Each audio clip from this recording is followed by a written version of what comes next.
Hello दोस्तों, कैसे हैं आप सब लोग। आशा है अच्छे होंगे। स्वागत है आप सबका एजुकेशन चैनल पर, जिसमें हम देख रहे हैं एनसीईआरटी हिंदी बसंत कक्षा 7।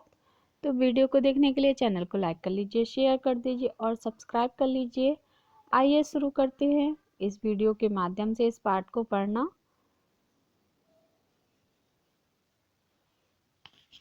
पाठ 10 अपूर्व अनुभव।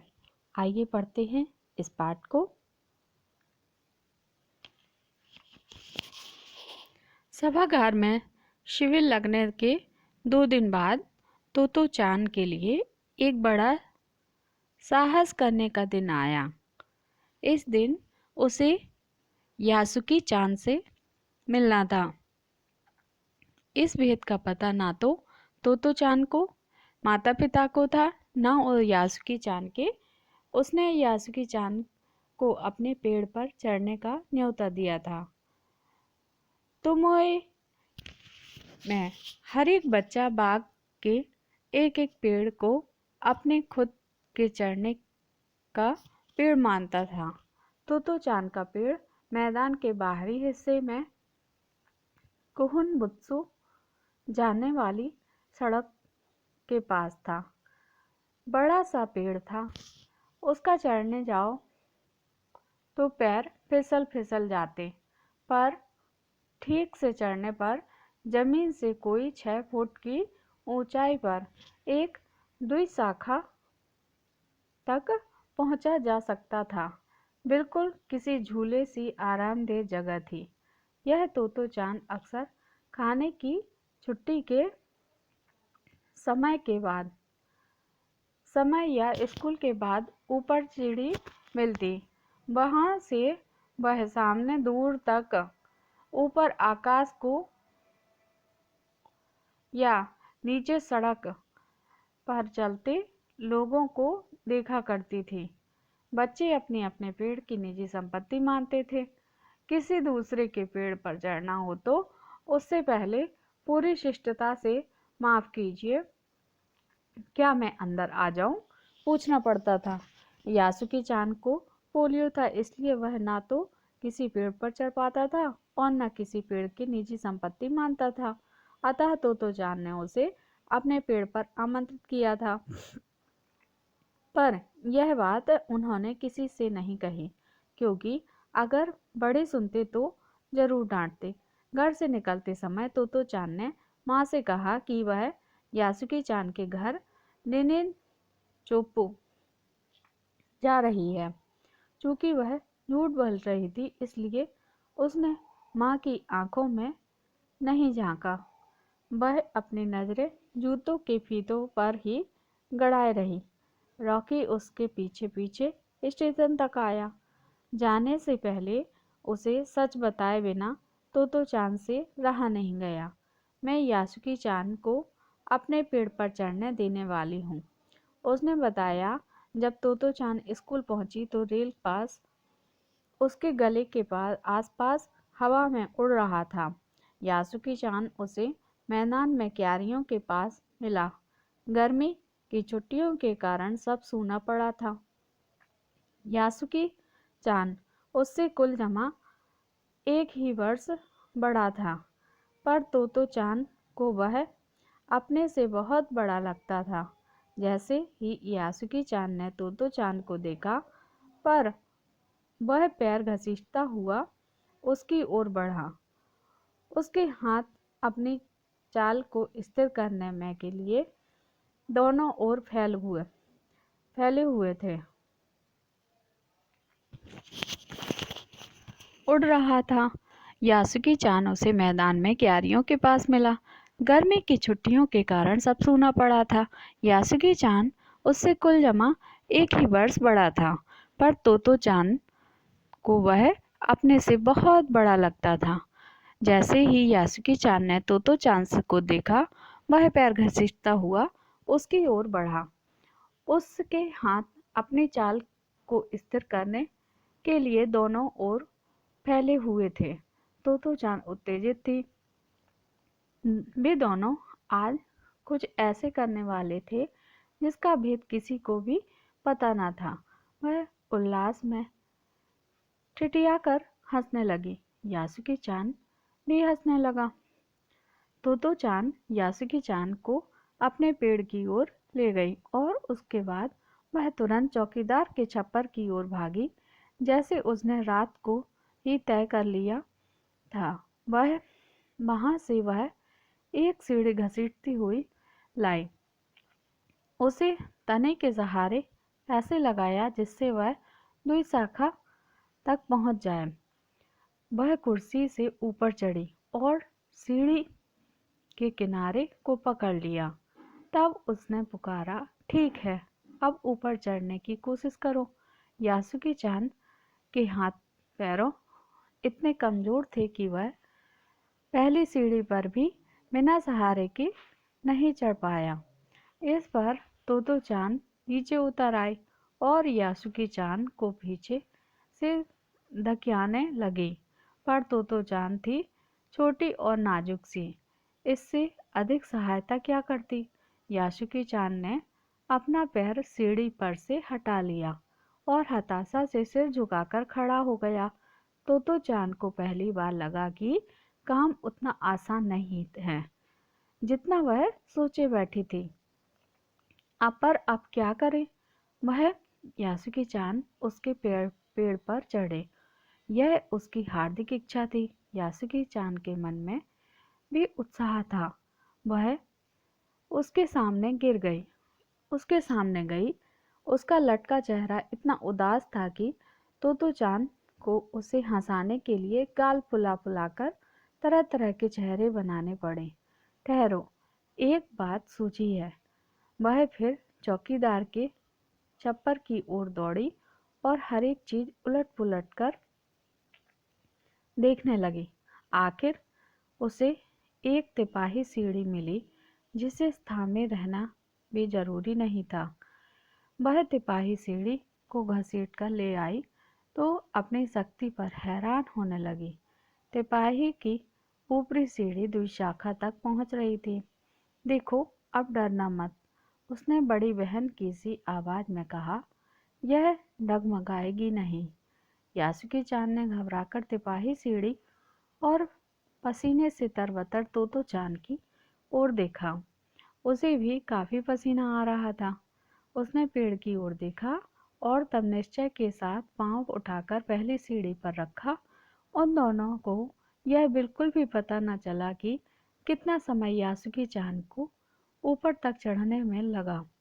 सूरज का ताप उन पर पड़ रहा था, पर दोनों का ध्यान यासुकी चान के ऊपर तक पहुंचने में रमा था। तोतो चान नीचे से उसके एक एक पैर सीढ़ी पर धरने में मदद कर रही थी। अपने सिर से वह उसके पीछे हिस्से को भी स्थिर करती रही। यासुकी चान पूरी शक्ति के साथ जूझ रहा था और आखिरकार वह ऊपर पहुंच गया। हुर्रे! पर उसे अचानक सारी मेहनत बेकार लगने लगी। तो चांद तो सीढ़ी पर से छलांग लगाकर द्विशाखा पर पहुंच गई, पर यासुकी चांद को सीढ़ी से पेड़ पर लाने की हर कोशिश बेकार रही। यासुकी चांद सीढ़ी थामे तोतो चान की ओर ताकने लगा। तोतो चान की रुलाई छूटने को हुई। उसने ये रहे दोनों बच्चे जो पेड़ पर चढ़े हुए हैं। उसने चाहा था कि यासुकी चान को अपने पेड़ पर आमंत्रित कर तमाम नई नई चीजें दिखाए, पर वह रोई नहीं। उसे डर था कि उसके रोने पर यासुकी चान भी रो पड़ेगा। उसने यासुकी चान का पोलियो से पिचकी और अकड़ी उंगलियों वाला हाथ अपने हाथ में थाम लिया। उसके खुद के हाथ से वह बड़ा था, उंगलियां भी लंबी थी। देर तक तोतो चान उसका हाथ थामे रही, तब बोली, तुम लेट जाओ, मैं तुम्हें पेड़ पर खींचने की कोशिश करती हूँ। उस समय द्विशाखा पर खड़ी तोतो चान द्वारा यासुकी चान को पेड़ की ओर खींचते अगर कोई बड़ा देखता तो वह जरूर डर के मारे चीख उठता। उसे वे सच में जोखिम उठाते दिखाई देते। पर यासुकी चान को तोतो चान पर पूरा भरोसा था और वह खुद यासुकी चान के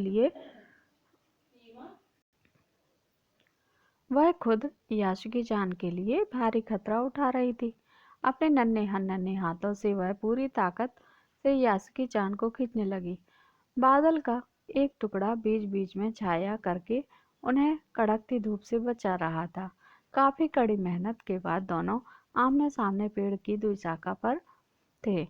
पसीने से तरबतर अपने बालों के चेहरों पर से हटाते हुए तोतो चान ने सम्मान से झुककर कहा, मेरे पेड़ पर तुम्हारा स्वागत है। यासुकी चान डाल के सहारे खड़ा था। कुछ झिझकता हुआ वह मुस्कुराया। तब उसने पूछा, क्या मैं अंदर आ सकता हूँ? उस दिन यासुकी चान ने दुनिया की एक नई झलक देखी जिसे उसने पहले कभी न देखा था। तो ऐसा होता है पेड़ पर चढ़ना, यासुकी चान ने खुश होते हुए कहा। वे बड़ी देर तक पेड़ पर बैठे रहे, इधर उधर की गप्पे लड़ाते रहे। मेरी बहन अमेरिका में है, उसने बताया कि वहाँ एक चीज होती है, टेलीविज़न। यासुकी चान उमंग से भरा बता रहा था। वह कहती है कि जब वह जापान में आ जाएगा तो हम घर बैठे बैठे ही सुमो कुश्ती देख सकेंगे। वह कहती है कि टेलीविज़न का एक डिब्बे से जैसे होता है। तो चान उस समय यह तो ना समझ पाई कि यासुकी चान के लिए जो कहीं भी दूर तक चल नहीं सकता था, घर बैठे चीज़ों को देख लेने के लिए क्या अर्थ होंगे। वह तो यह भी सोचती रही कि सुमो पहलवान घर में रखे किसी डिब्बे में कैसे समा जाएंगे। उनका आकार तो बड़ा होता है। पर बात उसे बड़ी लुभावनी लगी। उन दिनों टेलीविज़न के बारे में कोई नहीं जानता था। पहले पहल यासुकी चान ने ही तोतो चान को उसके बारे में बताया था। पेड़ मानो गीत गा रहे थे और दोनों बेहद खुश थे। यासुकी चान के लिए पेड़ पर चढ़ने का पहला और अंतिम मौका था। तो ये थे यासुकी चान और तोतो चान। लेखक हैं इसके तेत्सुकी कुरियागी। अनुवाद किया है पूर्वा यागिक कुशवाहा द्वारा। तोतो चान विश्व साहित्य के एक अमूल्य निधि है जो मूलतः जापानी भाषा में लिखी गई है। इसका अनुवाद विश्व की कई भाषाओं में हो चुका है। यह एक ऐसी अद्भुत पाठशाला है और उसमें पढ़ने वाले बच्चे की कहानी है जिनके लिए रेल के डिब्बे में कक्षाएं थी। गहरी जड़ों वाले पेड़, पाठशाला का गेट, शाखा, बच्चे के खेलने के कोने। इस अनोखे स्कूल के संस्थापक थे श्री कोबायाशी। लेखिका स्वयं इस स्कूल की छात्रा थी। उन्हीं के बचपन के अनुभवों पर आधारित है पुस्तक तोतो चान का यह अंश। अपूर्व अनुभव द्वारा। आइए अब हम इसके अभ्यासकार को देखते हैं। पहला प्रश्न है इसका, यासुकी चान को अपने पेड़ पर चढ़ने के लिए तोतो चान ने अथक प्रयास क्यों किया? लिखिए। उत्तर है, यासुकी चान तोतो चान का प्रिय मित्र था। वह पोलियोग्रस्त था, इसलिए वह पेड़ पर नहीं चढ़ सकता था, जबकि जापान के शहर तोमोए में हर बच्चे का निजी पेड़ था। लेकिन यासुकी चान ने शारीरिक अपंगता के कारण किसी पेड़ को निजी नहीं बनाया था। तोतो चान की अपनी इच्छा थी कि वह यासुकी चान को अपने पेड़ पर आमंत्रित कर दुनिया की सारी चीज दिखाए। यही कारण था कि यासुकी चान को अपने पेड़ पर चढ़ने के लिए अथक प्रयास किया। अगला प्रश्न है, दृढ़ निश्चय और अथक प्रयास परिश्रम से सफलता पाने के बाद तोतो चान यासुकी चान को अपूर्व अनुभव मिला। इन दोनों के अपूर्व अनुभव कुछ अलग अलग थे। दोनों में क्या क्या अंतर थे? लिखिए। उत्तर है, दृढ़ निश्चय और अथक परिश्रम से पेड़ पर चढ़ने की सफलता पाने के बाद तोतो-चान और यासुकी-चान को अपूर्व अनुभव मिला। इन दोनों के अपूर्व अनुभव में अंतर का निम्न रूप से में कह सकते हैं। तोतो-चान स्वयं तो रोज ही अपने निजी पेड़ पर चढ़ती थी, लेकिन पोलियो से ग्रस्त अपने मित्र यासुकी-चान को पेड़ की 2 शाखाओं तक पहुंचने से उसे अपूर्व आत्मसंतुष्टि व खुशी प्राप्त हुई, क्योंकि उसके इस जोखिम भरे कार्य से यासुकी-चान को अत्यधिक प्रसन्नता मिली। मित्र को प्रसन्न करने में ही वह प्रसन्न थी। यासुकी-चान को पेड़ पर चढ़कर अपूर्व खुशी मिली। उसके मन की चाह पूरी हो गई। पेड़ पर चढ़ना तो दूर, वह तो निजी पेड़ बनाने के लिए भी शारीरिक रूप से सक्षम न था। उसे ऐसा सुख पहले कभी न मिला था। अगला प्रश्न है, पाठ में खोजकर देखिए कब सूरज का ताप यासुकी-चान और तोतो-चान पर पड़ रहा था। वे दोनों पसीने से तरबतर हो रहे थे। और कब बादल का एक टुकड़ा उन्हें छाया देकर कड़कड़ाती धूप से बचाने लगा था। आपके अनुसार इस प्रकार की परिस्थिति बदलने के का कारण क्या हो सकता है? उत्तर है, पहली सीढ़ी से यासुकी-चान का पेड़ पर चढ़ने का प्रयास जब असफल हो जाता है तो तोतो-चान तिपाही सीढ़ी खींचकर लाई। अपने अथक प्रयास से उसे ऊपर चढ़ाने का प्रयास करने लगी, तो दोनों तेज धूप में पसीने से तरबतर हो रहे थे। दोनों के इस अथक प्रयास संघर्ष के बीच बादल का एक टुकड़ा छाया करके उन्हें कड़कती धूप से बचाने लगा। उन दोनों की मदद के लिए वहां कोई नहीं था। संभवतः इसलिए प्रकृति को उन दोनों पर दया आ गई थी और थोड़ी खुशी और राहत देने का कोशिश कर रहा था। अगला प्रश्न है, यासुकी-चान के लिए पेड़ पर चढ़ने का यह अंतिम मौका था। इस अधूरे वाक्य को पूरा कीजिए और लिखकर बताइए कि लेखिका ने ऐसा क्यों लिखा था। उत्तर है, यासुकी-चान के लिए पेड़ पर चढ़ने का अंतिम मौका था। लेखिका ने ऐसा इसलिए लिखा क्योंकि यासुकी-चान पोलियोग्रस्त था। उसके लिए पेड़ पर चढ़ जाना असंभव था। उसे आगे तोतो-चान जैसा मित्र मिल पाना मुश्किल था। तोतो-चान के अथक परिश्रम और साहस की बदौलत वह पहली बार पेड़ पर चढ़ पाया था। यह अवसर मिलना और कभी असंभव था। अगर उनके माता पिता को इसकी जानकारी मिल जाती तो यह काम करने नहीं देते, शायद दोबारा ऐसा कभी न कर पाते। अगला प्रश्न है, तोतो-चान ने अपनी योजना को बड़ों से इसलिए छिपाकर लिया था कि उसमें जोखिम था। यासुकी-चान के गिर जाने की संभावना थी। फिर भी उसके मन में यासुकी-चान को पेड़ पर चढ़ाने की इच्छा थी। ऐसी दृढ़ इच्छाएं बुद्धि और कठोर परिश्रम से अवश्य पूरी हो जाती हैं। आप किस तरह की सफलता के लिए तीव्र इच्छा और बुद्धि का उपयोग कर कठोर परिश्रम करना चाहते हैं? उत्तर है, किसी भी काम में सफलता पाने के लिए तीव्र इच्छा, लगन, कठोर परिश्रम की आवश्यकता होती है। छात्र परीक्षा में उच्च कोटि की सफलता प्राप्त करने के लिए इनका प्रयोग करें तथा छात्र स्वयं अपने अपने विचार प्रस्तुत कर सकते हैं। अगला प्रश्न है, हम अक्सर बहादुरी के बड़े बड़े कारनामों के लिए बारे में सुनते रहते हैं, लेकिन अपूर्व अनुभव कहानी एक मामूली बहादुरी और जोखिम की ओर हमारा ध्यान खींचती है।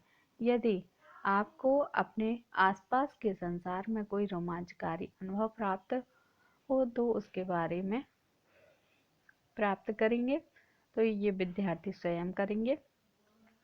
अगला प्रश्न है, अपनी माँ से झूठ बोलते समय तोतो-चान की नजरें पीछे क्यों थी? उत्तर है, तोतो-चान ने यासुकी-चान को अपने पेड़ पर आमंत्रित किया था।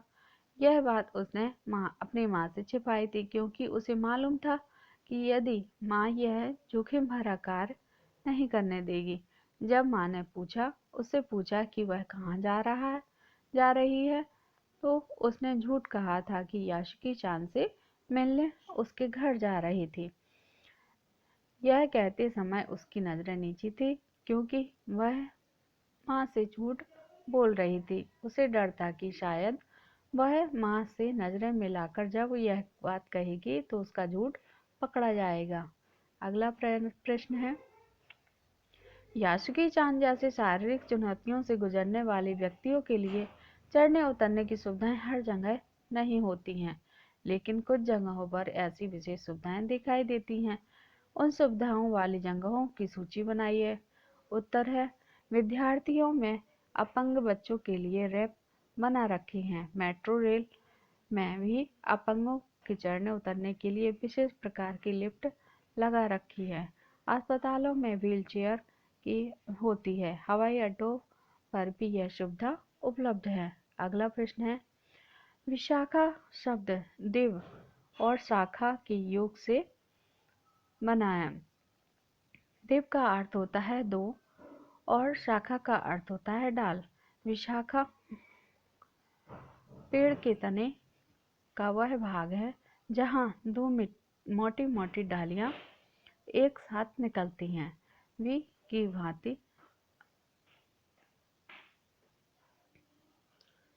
भांति आप त्रि से बनने वाले शब्द त्रिकोण जानते होंगे, और त्रि का अर्थ होता है तीन।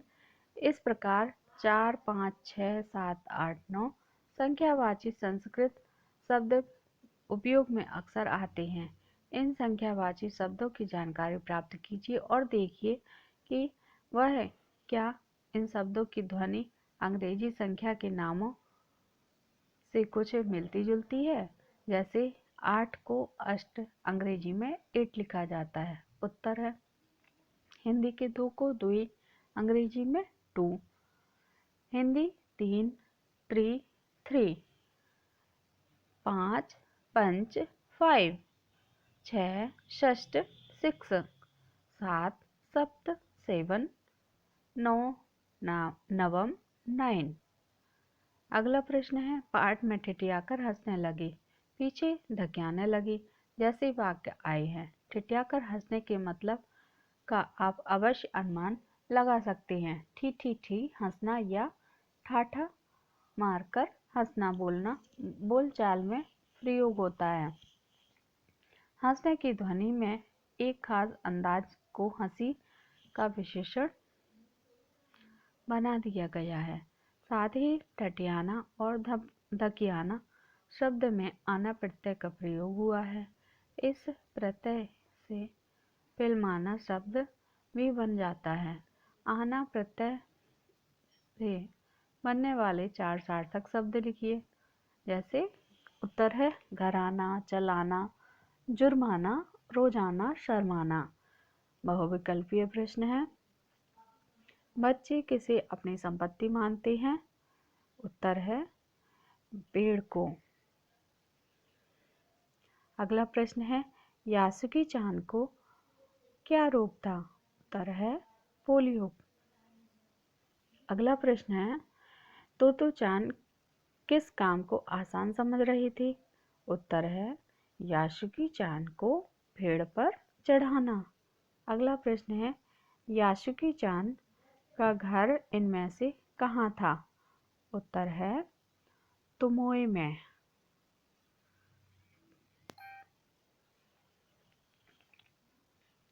तोतो चान ने अपनी योजना का सच सर्वप्रथम किसे बताया? उत्तर है, रॉकी को। अगला प्रश्न है, तोतो चान यासुकी चान को पेड़ पर चढ़ने का कौन सा तरीका अपना रही थी? उत्तर है, सीढ़ी पर धकियाकर।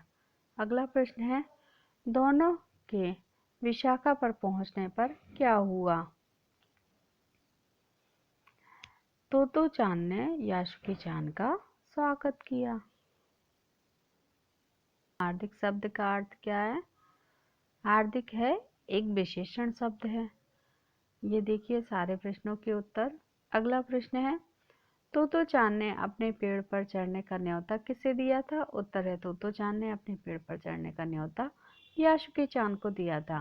अगला प्रश्न है, किसी पेड़ को यासुकी चान निजी संपत्ति क्यों नहीं मानता था? उत्तर है पेड़ पर चढ़ना और उसके साथ खेलना उसके लिए संभव नहीं था, इसलिए वह किसी पेड़ को निजी संपत्ति नहीं मानता था। अगला प्रश्न है तोतो चान के गले में रेल पास क्यों लटक रहा था? उत्तर है तोतो चान के गले में रेल पास इसलिए लटक रहा था ताकि उसकी योजना पर किसी को शक न हो। अगला प्रश्न है बच्चे दूसरे के पेड़ पर क्यों नहीं चढ़ते थे? उत्तर है हर पेड़ किसी न किसी बच्चे की निजी संपत्ति होता था, इसलिए बिना अनुमति के बच्चे दूसरे के पेड़ पर नहीं चढ़ते थे। अगला प्रश्न है यासुकी चान पेड़ पर क्यों नहीं चढ़ पाता? उत्तर है यासुकी चान को पोलियो था, इसलिए वह पेड़ पर नहीं चढ़ पाता था। अगला प्रश्न है तोतो चान को यासुकी चान कहाँ मिला? उत्तर है उसे यासुकी चान मैदान में क्यारियों के पास मिला था। अगला प्रश्न है तोतो चान किस उद्देश्य से घर से निकली थी? उत्तर है तोतो चान अपने पोलियोग्रस्त मित्र यासुकी चान से मिलने स्कूल जा रही थी। तोतो चान ने उससे वादा किया था कि वह उसे अपने पेड़ पर चढ़ाएगी। इसी वायदे को पूरा करने के लिए वह घर से निकली थी। अगला प्रश्न है तोतो चान सच बताए बिना क्यों नहीं रह सकी? उत्तर है झूठ बोलने के अपराध बोध के कारण तोतो चान बेचैन थी। वह सच बोले बिना नहीं रह सकती थी। स्टेशन पर उसे छोड़ने आए रॉकी को अंत में उसने बता दिया कि वह आज यासुकी चान को अपने पेड़ पर चढ़ाने वाली है। अगला प्रश्न है तोतो चान कौन थी? उसकी हार्दिक इच्छा क्या थी? उत्तर है तोतो चान एक जापानी लड़की थी। उसकी हार्दिक इच्छा थी कि वह उसका अपंग मित्र यासुकी चान उसके पेड़ पर जाकर उसकी चीजों एवं दुनिया देखे। अगला प्रश्न है तोतो चान विशाखा पर क्या कर रही थी? उत्तर है तोतो चान विशाखा पर खड़ी यासुकी चान की तिपाही सीढ़ी को ऊपर पेड़ की ओर खींचने का प्रयास कर रही थी। अगला प्रश्न है तोतो चान क्या नहीं समझ पाई? उत्तर है तोतो चान यह नहीं समझ पाई कि यासुकी चान के लिए घर बैठे किसी चीज को देख लेना क्या मायने रखता है, क्योंकि उसे यासुकी चान की परेशानियों का सही अनुमान नहीं था। अगला प्रश्न है तोतो चान ने यासुकी चान को ऊपर चढ़ाकर ही दम लिया। इसके लिए उसने क्या क्या प्रयास किया? उत्तर है सीढ़ी द्वारा यासुकी चान को ऊपर चढ़ाने की अपनी प्रथम कोशिश नाकाम होने के बाद तोतो चान फिर चौकीदार के छप्पर की ओर दौड़कर आई। यहाँ से एक तिपाही सीढ़ी घसीट लाई। उसने यासुकी चान को एक एक पैर सीढ़ी रखने में सहायता की। जब यासुकी चान तिपाही सीढ़ी के ऊपर पहुंच गया तो तोतो चान ने द्विशाखा पर चढ़कर बड़े परिश्रम से उसे ऊपर खींच लिया, जिससे वह विशाखा तक पहुंच गया। अगला प्रश्न है पेड़ पर बैठे बैठे यासुकी चान ने और तोतो चान क्या क्या करते रहे? उत्तर है उस दिन यासुकी चान डाल के सहारे खड़ा था। कुछ झिझकता हुआ वह मुस्कुराया। यासुकी चान ने दुनिया की एक नई झलक देखी जिसे उसने पहले कभी नहीं देखा था। तो उसे ऐसे होता है पेड़ पर चढ़ना? यासुकी चान ने खुश होते हुए कहा। इसके अलावा भी बड़ी देर तक पेड़ पर बैठे बैठे इधर उधर की गप्पे लड़ाते रहे। यासुकी चान ने तोतो चान को टेलीविज़न के बारे में बताया, जिसके बारे में उसे अपनी अमेरिका में रहने वाली बहन से पता चला था। उसने तोतो चान को बताया था कि जब टेलीविज़न जापान में आ जाएगा तो वे घर बैठे सुमो कुश्ती देख सकेंगे। यासुकी चान यही सारी बातें पेड़ पर बैठा बैठा तोतो चान को बताया जा रहा था और तोतो चान सोच रही थी कि इतने बड़े सुमो पहलवान एक छोटे से टीवी के डिब्बे जैसे टेलीविज़न में कैसे अंदर प्रवेश कर गए। अगला प्रश्न है, विकलांगों के प्रति हमारी सोच कैसी होनी चाहिए, स्पष्ट कीजिए। उत्तर है, विकलांग हमारे समाज के आवश्यक अंग है। उन्हें सम्मानपूर्वक जीने का पूरा अधिकार है। हमें उन पर सहानुभूति दिखाने के बजाय उन्हें आत्मनिर्भर बनाने के लिए पूर्ण कोशिश करना चाहिए। हमें उनके साथ कुछ समय बिताना चाहिए ताकि उन्हें अकेलेपन का एहसास न हो। उनके प्रति हमारा विशेष उत्तरदायित्व उन्हें सभी प्रकार की सुख सुविधाएं मिलनी चाहिए। तो ये था हमारा पाठ अपूर्व अनुभव। आगे की वीडियो में आगे के पाठ को करेंगे। यहाँ हम इस वीडियो को समाप्त करते हैं। धन्यवाद।